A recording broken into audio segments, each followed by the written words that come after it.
করবেন একটু হচ্ছে আপনার মোবাইল ফোন যেটি আছে সেটা সাইলেন্ট মোডে রাখেন। আর হচ্ছে আমরা নিজেরা পরস্পরের মধ্যে কার্যক্রম করতেছি স্যার। আমি আরো স্যার এই জন্যই আমাদের আগে থেকেই সেটা করতে হবে। আমরা আগে থেকেই আমি বলি যে আমাদের যে হানা ভোট আছে হানা হচ্ছে ভালো জন্য। তাহলে স্যার রাত্রি হ্যাঁ বললাম যে ধর্মঘটে বন্ধ হয়ে গেছে, আপনি এই ইয়ার মধ্যে আপনার এই যে বিষয়গুলো এটা নিয়ে চারটা এখানে আছে একটা কাল ধরে এই ভোটটা আপনাদের অধিকার চিকিৎসা সেবা এটা যদি আপনারা নিশ্চিতভাবে পাইতে চান তাহলে আপনাকে হাতে ভোট দিতে হবে। আপনি যদি মনে করেন আইন শৃঙ্খলা এবং বিচার ব্যবস্থা আপনি নিরঙ্কুশ ভাবে পাইতে হবে তাহলে আপনাকে হাতে ভোট দিতে হবে।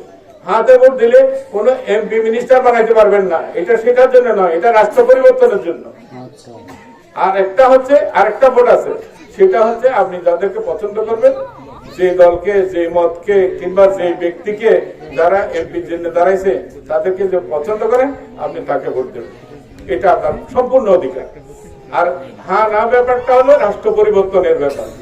আপনি যদি রাষ্ট্রটা পরিবর্তন করতে চান তাহলে আমরা সবাই সমান মর্যাদায় বড় হইতে পারবো, রাষ্ট্রটা সমান মর্যাদায় সবাই ভোগ করতে পারবো। এটাতে আপনি কোন সরকার বানাইলেন না হানা ভোট দিয়ে, কিন্তু রাষ্ট্র বানাইলেন। এই যে রাষ্ট্রটা যে আপনারা বানাচ্ছেন, এই যে শিশু সন্তান আছে অনাগতভাবে তাদের ভবিষ্যৎটাকে নিশ্চিত করবে, তাদের ভবিষ্যৎটাকে সিকিউর করবে।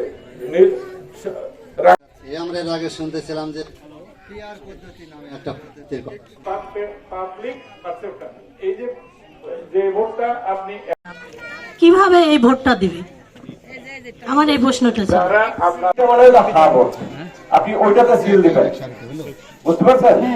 হ্যাঁ হলে আমাদের রাষ্ট্র ব্যবস্থাতে একটা আমূল পরিবর্তন আসবে। এইটা দীর্ঘ সময় ধরে এই ঐক্যমত্য কমিশনের সাথে আমাদের রাজনৈতিক দলগুলো বসে একটা জুলাই সনদ সাইন করেছে, স্বাক্ষর হয়েছে। তারই নিরিখে হ্যাঁ না ভোটটা অপরিহার্য হয়ে আছে।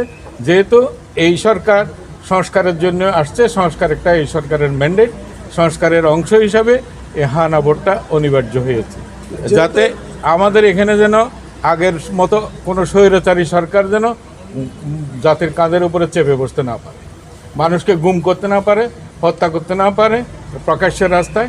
এই ধরনের আর কোনো ধরনের অপরাজনৈতিক শক্তি মানুষের কাঁধের উপরে যেন চেপে বসতে না পারে, একটা দায়বদ্ধ রাষ্ট্র এবং সমাজ আমরা যেন বিনির্মাণ করতে পারি। সেজন্যে হ্যাঁ না ভোটের এবং হ্যাঁ ভোটের জন্য আমরা সরকারিভাবে প্রচারণা চালাচ্ছি। এটা গণভোটের প্রচারণাগুলো কিভাবে হচ্ছে সেইগুলোর জন্য একটা দিক নির্দেশনা দেওয়ার জন্য এখানে আমি আসছি। দীর্ঘ সময় ধরে স্থানীয় প্রশাসনের সাথে আমরা কথা বললাম, এরা অনেক আত্মবিশ্বাসী। আমাদের একটা উৎসবমুখর নির্বাচন আগামী দিনে আসছে, সেই নির্বাচন সুষ্ঠুভাবে সম্পন্ন করার জন্য তাদের প্রস্তুতিতে আমরা সন্তুষ্ট।